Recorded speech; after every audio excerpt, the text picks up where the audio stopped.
Excellente semaine à tous et à toutes. Bienvenue sur RTI2. Votre magazine On garde le contact s'intéresse depuis la semaine dernière au secteur informel ici en Afrique. La question à laquelle on a essayé de répondre la semaine dernière, c'était de savoir si le secteur informel était un poids ou encore un atout pour la marche des États vers l'émergence. En tout cas, les réponses nous ont fortifiés. Aujourd'hui, on va s'intéresser à un cas pratique, le cas de la ferraille ou de la casse. Voilà. Et la question, elle est toute simple. Est-ce qu'il s'agit d'une quête de la fortune ou la quête du gain par l'anarchie? Pour en parler, nous avons des personnes concernés par cette activité-là qui sont avec nous. On va commencer d'abord par nos chroniqueurs maison, Ismaël Diop. Bonjour, bienvenue. Bonjour. Nous sommes très heureux de vous avoir avec nous. Le week-end s'est bien passé. Bien. La semaine commence bien avec le sourire. Oui. Voilà. Alors, aujourd'hui, donc, on va s'intéresser au cas pratique de la casse ou la ferraille. Est-ce qu'il s'agit de la quête du gain dans l'anarchie ou est-ce qu'on peut organiser cette casse-là autrement, hein? Tout à l'heure, on aura vos réponses concernant à ces différentes interrogations. Monsieur Seydina Chérif Ahmed, il est le président de l'Institut des civilisations noires. Seydina, ça va? Oui, ça va bien. En tout cas, le week-end s'est bien passé. Oui, c'est une interrogation, hein, je n'affirme pas. Mais bon, ça va parce que, comme je l'ai toujours dit, nous, on n'a pas de week-end. En tant que jeunes Africains, on passe tout le temps en train de travailler, savoir comment faire sortir l'Afrique de la précarité. Ah d'accord. Donc, pas de week-end pour vous? Non, pas de week-end. Pas de repos, pas de vacances non plus? Il faut travailler, pas de vacances, pas de week-end. Je pense que tout ce que nous faisons aujourd'hui, c'est pour nos enfants demain. Donc, c'est nous qui devons être au four et au moulin pour que les enfants puissent être libres et dignes demain. Merci beaucoup. Bien dit. À côté de vous, nous avons le président de l'AFECASI, l'Association des ferrailleurs et casses de Côte d'Ivoire, M. Khalifa Doumbia. Président, bonjour, bienvenue. Bonjour. Votre association est créée depuis quelques années déjà. Oui. Et votre ambition, c'est de faire sortir la casse de la précarité et aussi de tenter un recasement de ce secteur-là. Or, certaines personnes trouvent que le secteur puise toute son énergie dans l'anarchie qui existe là. Alors, votre tâche, est-ce qu'elle sera aussi facile? Rien n'est facile. Tout est toujours difficile, mais ce n'est pas impossible en tout cas. D'accord. Ouais. En tout cas, Président, merci d'être là. Et vous, téléspectateurs, vous pourrez nous joindre. Les voies d'accès, vous les avez, hein, la page Facebook, on garde le contact, et aussi le Skype OGC RTI2, sans oublier le numéro de téléphone 22 42 54 pour porter un regard sur les sujets traités ici. Vous avez enfin la parole avec on garde le contact sur RTI2. Surtout, on met en route l'afro-optimisme. Patrick, vous êtes là? Je suis toujours là, Mohamed. Bonjour Mohamed, bonjour aux téléspectateurs de cette émission. Voilà, avec vous, nous sommes sur Skype et sur Facebook, c'est ça? C'est exact, c'est exact. Et je continue à m'en tenir parce que je crois fermement que notre communauté va s'agrandir pour atteindre les 4000 membres. Vous avez promis les 4000 là aujourd'hui, c'est fait? Non, j'avais dit en fin de semaine. Donc, en fin de semaine, là on est à combien là? Voilà, nous sommes à 3145, pour être plus exact. Donc il reste encore 800 et quelques. Et je crois fermement, je crois avec vous, chers téléspectateurs. D'accord. Bien installé, on commence par les brèves.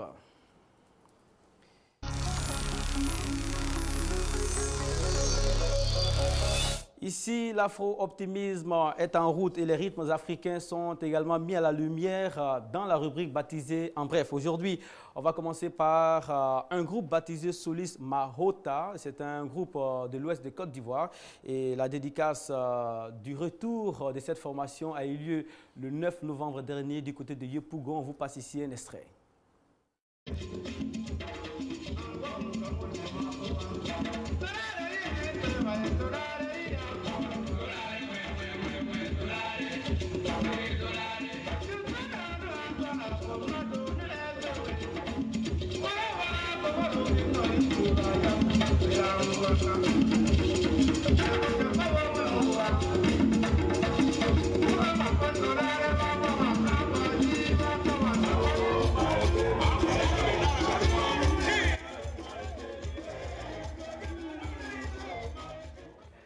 Solis Mahatoa, un groupe qui dit beaucoup de choses au président. Président, vous dites c'est chez vous? Si, c'est à l'ouest. Je suis de Mans, précisément de Touba, mais je suis né à Mans, j'ai grandi à Mans et fait tout à Mans. Ah d'accord. Voilà. Et ce genre de rythme-là, en capitale, paraît original. Et désormais, on ne pourra pas dire que on fait la part belle aux rythmes urbains. Désormais, il y a une colonne qui concerne les rythmes traditionnels. Ah ok. J'ai apprécié, franchement, j'ai apprécié, j'étais très ému. D'accord. Voilà. Monsieur Diop, ça vous rappelle beaucoup de choses aussi. Le festival des 18 montagnes s'annonce pour très bientôt et il s'agit de la mise en avant de ce genre de rythme-là. Oui, oui, du patrimoine culturel. Et je suis très heureux qu'aujourd'hui, vous offrez une colonne à la musique traditionnelle parce que c'est ce qui va faire de nous un pays émergent. Parce que je pense que plus la promotion sera accentuée sur la musique traditionnelle, plus il aura mieux il aura des productions de cette musique-là. En tout cas, beaucoup de vitrines désormais. On a chez nous pays lancé par une organisation. On a cette lucarne-là lundi et mardi qui, en tout cas, fait un clin d'œil aux activités des troupes de danse traditionnelles sur le sol abidjanais. Et désormais, on a vraiment toutes les raisons d'affirmer que l'émergence va se faire avec les rythmes de chez nous également. Naby Dosso, vous l'avez au petit écran. Elle est annoncée ici en Côte d'Ivoire à partir de demain. Voilà, cette dédicace a eu lieu en France et il s'agit aussi d'une certaine forme d'exportation des rythmes de chez nous. Les dédicaces se faisaient généralement dans les quartiers, dans certains cercles, mais aujourd'hui on ose, n'est-ce pas, Monsieur Seydina? Bien sûr, parce que c'est notre identité. C'est notre identité. Je pense que nous sommes les mieux placés pour faire la publicité de notre identité. Et puis je suis très content que pour la dame soit à Paris, pour montrer quand même aux Parisiens que en Afrique, il y a des belles femmes, il y a la belle musique, il y a tout ce qui est bon. Et elle n'a pas eu tort, elle a eu du monde. Oui, elle a eu du monde, bien sûr, parce que au fait, les Africains et les Occidentaux ont besoin de l'Afrique. Parce que l'Afrique offre beaucoup de choses au monde. L'Afrique c'est pour ça, parler de l'Afrique, vous voyez souvent que je sors un peu de moi, parce que l'Afrique est un peu passionnante. L'Afrique est très passionnante, l'Afrique cache beaucoup de choses, et tout le monde veut savoir ce qu'il y a en Afrique, et tout le monde veut cacher ce qu'il y a sur l'Afrique. Donc les deux choses existent. Certains vont très loin, on dit que l'Afrique c'est le grenier du monde. Oui, l'Afrique a toujours été le grenier du monde sur tous les plans, sur le plan nordique, parce que l'Afrique est le berceau de l'agriculture, c'est l'Afrique qui a donné l'agriculture au monde. Et c'est une femme africaine qui a inventé l'agriculture. Voilà, donc oui, c'est Isis. Isis Oris, qui est son mari, et Isis, qui était l'épouse, c'est eux qui ont créé l'agriculture. C'est pour ça que si vous avez remarqué, partout en Afrique, les femmes sont majoritairement dans l'agriculture par rapport aux hommes. C'est naturel, c'est culturel, c'est historique. Et c'est comme ça. Voilà. D'accord. Les rythmes africains s'exportent cette fois aux États-Unis d'Amérique. Voilà. Afou Keïta et Mamis sont au pays de l'oncle Sam pour une tournée qui se passe dans les meilleures conditions. En tout cas, pour tous ceux qui ont eu l'occasion de voir des vidéos ou encore d'être sur place, les commentaires sont très bons et aussi les résultats sont probants. Sans toutefois faire du nombrilisme, on va dire encore une fois que l'offensive est généralisée. Le complexe est en train d'être cassé, est en train de tomber. Moi, je pense que en Côte d'Ivoire, on doit oser plus avec la musique traditionnelle parce que les pays comme le Mali, le Burkina, ils ont réussi à prouver que la musique traditionnelle peut briser toutes les compétitions. On a vu le Grammy Award. Vous-même, vous voyez qu'un gars comme Ali Farka Touré, aucune personne aux États-Unis ne comprend la langue dans laquelle il chante, mais il est quand même titré 2 fois Grammy Award. Donc, je pense qu'ici, on doit plus oser et on doit plus faire la propagande de notre patrimoine culturel. En tout cas, bien noté, les artistes en ont conscience. Désormais, il ne s'agira plus de cacher ce qu'on a de plus cher. Il faut modeler, remodeler nos compétences qui viennent de nos origines et aussi les mettre à la face du monde. Et je pense que c'est cette originalité-là qui fait que les Grammy Awards, les grands prix sont décrochés rien que par les pratiquants des rythmes traditionnels. Vous avez cité Ali Farka Touré, Youssou, César Evora, et même Oumou Sangaré, qui a fait aussi un bon featuring avec Alissa Keys, et sans oublier Dobé Niaoré, dont le titre a été repris par une Américaine pour cette compétition. En tout cas, salut à tous ceux qui donnent de la force et du moteur au rythme traditionnel africain, et vos combats ne seront pas du tout vains. Voilà, l'afro-optimisme, c'est ici et vous avez désormais la parole. On va donner une information très importante aux troupes de danse et aussi aux artistes de Côte d'Ivoire que le Massa sera relancé très bientôt et la date limite de dépôt des dossiers est pour le 15 décembre prochain. Alors, si vous restez avec nous demain ou après-demain, vous aurez les dossiers qu'on vous demande, quelles sont les pièces qu'on vous demande pour la constitution du dossier et à quelle adresse déposer vos différents dossiers pour le Massa. La semaine dernière, on a parlé du secteur informel ici. Est-ce que c'était un poids ou encore un atout pour la marche vers l'émergence des États? Voici ce qui a été dit sur ce plateau. Il faut encourager, c'est-à-dire moderniser, professionnaliser le secteur, éduquer les gens, envoyer la culture de l'impôt dans ce secteur-là. Parce qu'en Afrique, ici, ce n'est pas forcément ceux qui ne payent pas les impôts qui sont taxés d'être dans le secteur informel.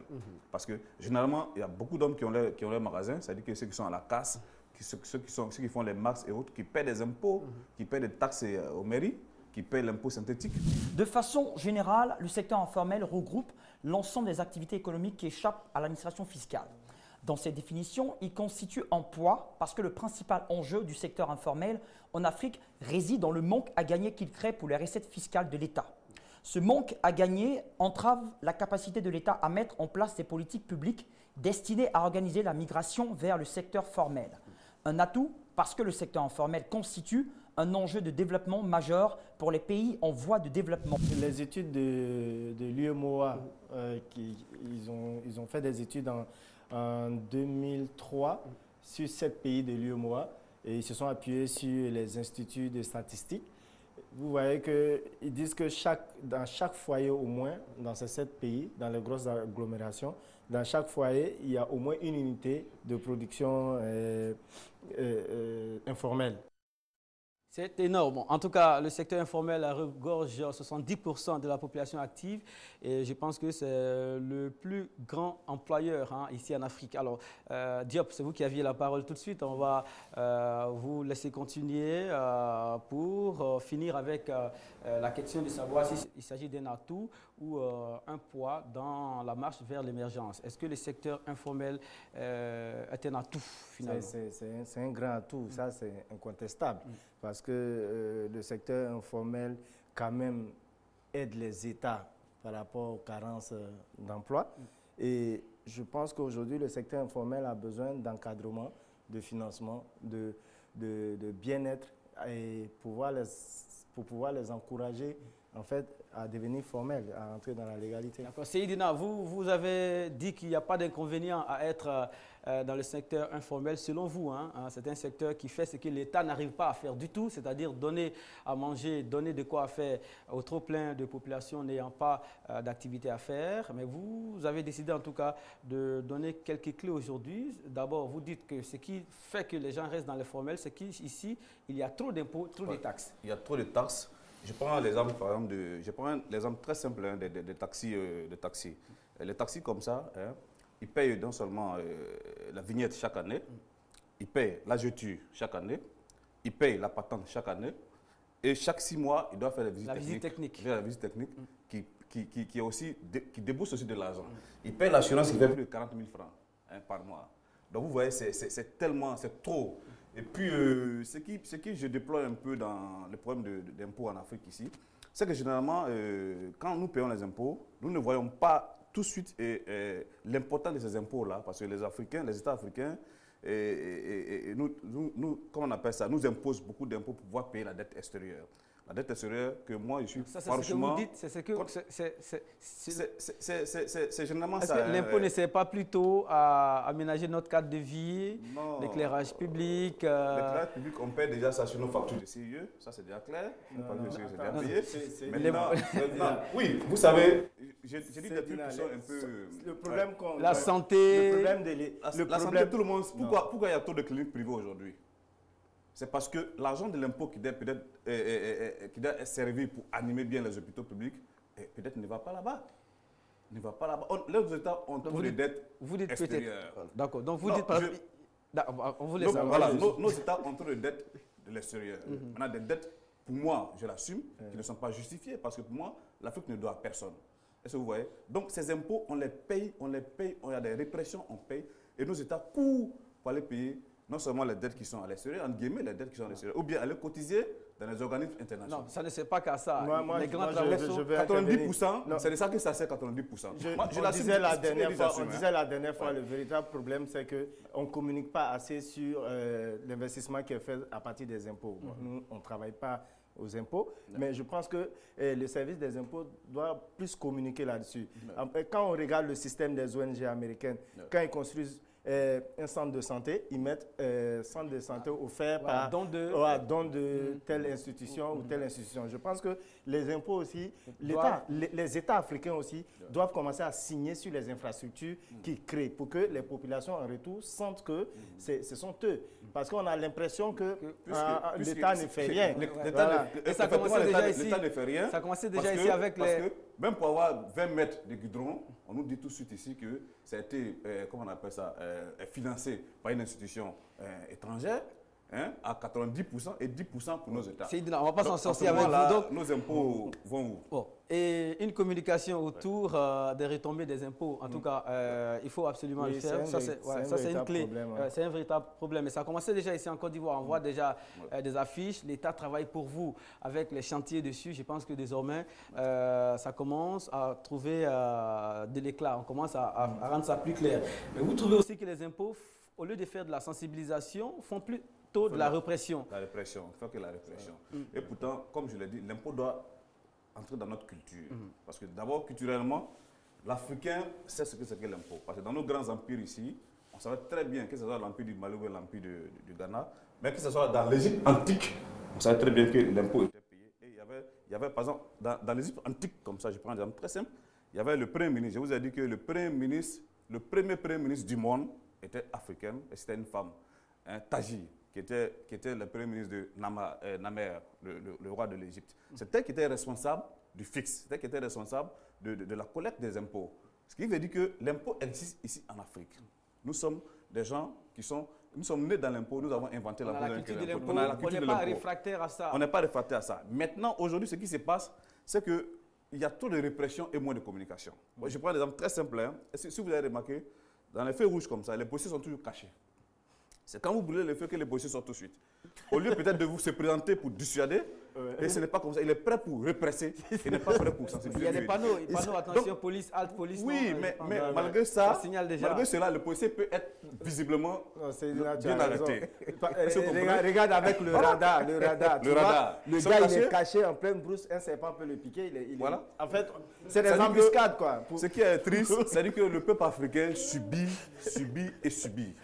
On ne nous fait pas de cadeaux, on nous amadoue pas. L'État doit nous amadouer, nous sommes ses enfants. D'accord. En un mot, le secteur informel à sa place là, il ne faut pas les décourager parce que c'est un secteur qui génère des fonds et qui occupe aussi, en tout cas, beaucoup de personnes. Et c'est un secteur dans lequel il y a de bonnes idées qui sont exploitables à l'échelle nationale. Voilà. Patrick Ndiakan, vous avez décidé de nous amener à la casse aujourd'hui avant que le président Khalifa Doumbia n'ait la parole avant que le débat ne commence. Vous allez nous amener à la casse en images, c'est ça, hein? Oui, en images, c'est exact. Mohamed, je suis tellement africaniste comme Séguinon, donc j'ai préféré montrer d'abord la carte de l'Afrique, surtout la Côte d'Ivoire. Donc, pour chers téléspectateurs, si vous me suivez, voici la carte de la Côte d'Ivoire. Et pour faciliter les choses, il était important déjà de localiser notre casse. Et pour cela, j'ai remarqué que la casse est le pont, sinon la frontière entre Adjamé et Abobo. Donc, il a fallu que je tape Adjamé pour localiser. Suivez avec moi. Donc, tout de suite, vous allez voir le mouvement qui va nous emmener tout de suite vers notre commune d'Adjamé et d'Abobo. Ça va venir dans quelques instants, voilà. On y va. Vous suivez. Voilà. En même temps, voilà. Nous sommes précisément à Abidjan et encore pour être plus précis, Adjamé, entre Adjamé et Abobo. Voici Adjamé. Remarquez avec moi. Adjamé est là. Voici la forêt du Banco et voici l'échangeur. Donc, je vais zoomer pour que vous puissiez mieux comprendre ce que j'explique maintenant. Voilà. Vous avez Adjamé qui est là. Voilà. D'accord. Adjamé, voilà. Vous avez votre échangeur juste là. Donc, nous allons au fur et à mesure nous approcher de notre casse. Voilà. Si vous remarquez avec moi, vous allez reconnaître tout de suite la forêt du Banco. Voici notre échangeur et voici notre casse D'accord. d'Abobo. La casse. Alors, je zoome encore, Mohamed, pour faire comprendre aux téléspectateurs. Vous n'allez pas nous Voici montrer- l'échangeur, vous reconnaissez l'échangeur, voici les voitures et tout ça. Vous n'allez Tout pas nous ça. montrer le bureau du président, parce que là, qu'est-ce qu'on va? Voilà. Donc, nous sommes à Abidjan Nord avec cette forêt et voici notre casse. tout Ah, c'est simplement. l'espace qui est là. Voici D'accord. l'espace. Président, vous confirmez? Oui, c'est ça. D'accord. Voilà. Des généralités sur la casse alors. Rapidement. Patrick. Alors, laissez-moi vous dire que la casse, par définition, est un endroit où sont entreposés les objets déjà utilisés afin de les remettre en valeur et de les mettre sur le marché. Et ces personnes qui réalisent cela sont appelées des artisans métaux-mécaniques, pour être plus précis. Alors, moi-même, j'ai voulu vraiment m'accentuer, vraiment proposer les dés sur l'histoire de la casse.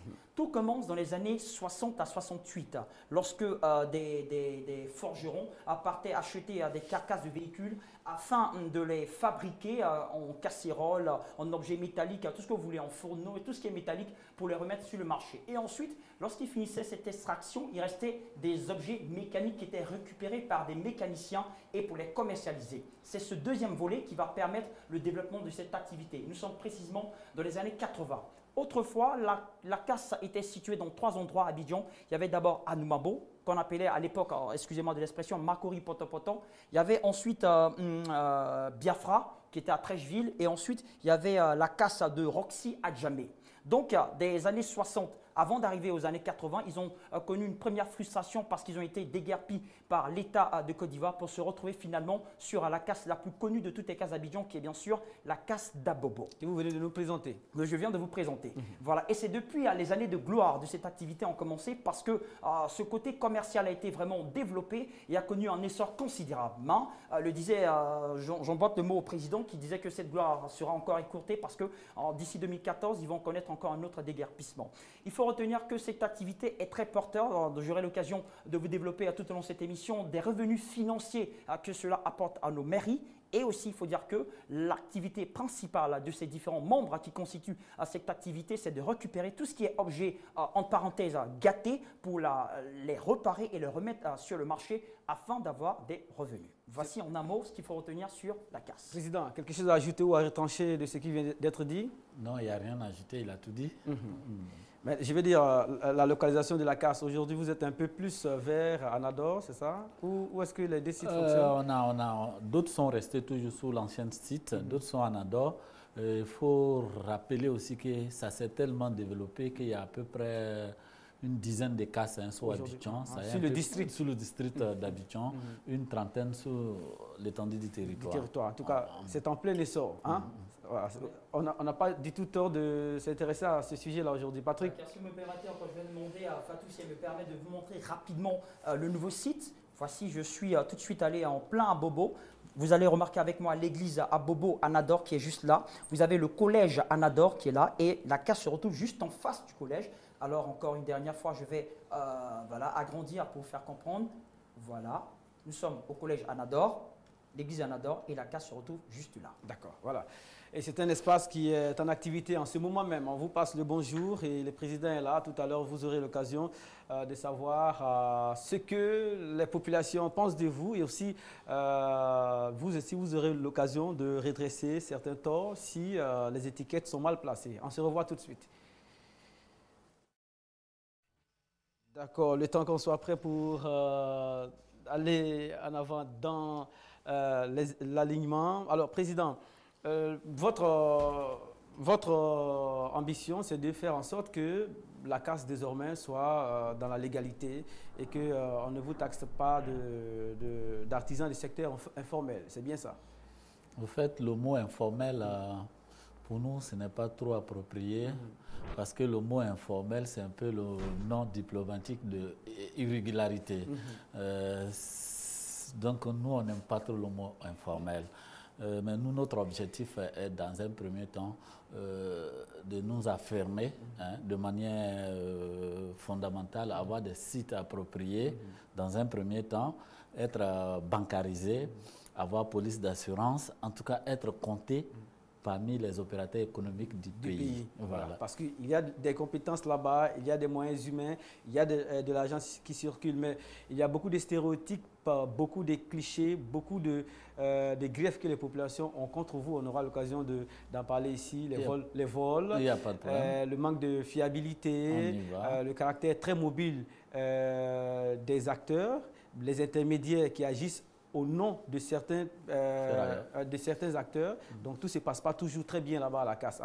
22 42 54, vous aurez l'occasion de parler tout de suite et même nous faire vivre certaines expériences que vous avez vécues. À tout de suite.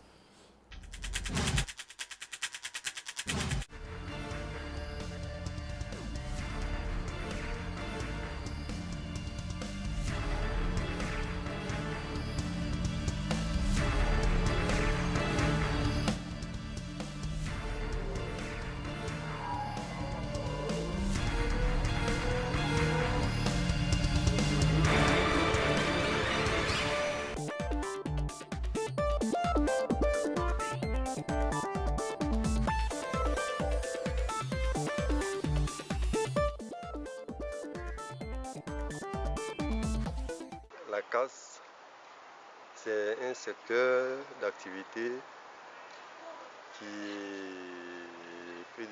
regroupe beaucoup de personnes. Donc, comme tout secteur d'activité, il y a des avantages et des inconvénients. Les avantages sont que à la casse, tu peux retrouver des pièces détachées de véhicules à bon prix. Et que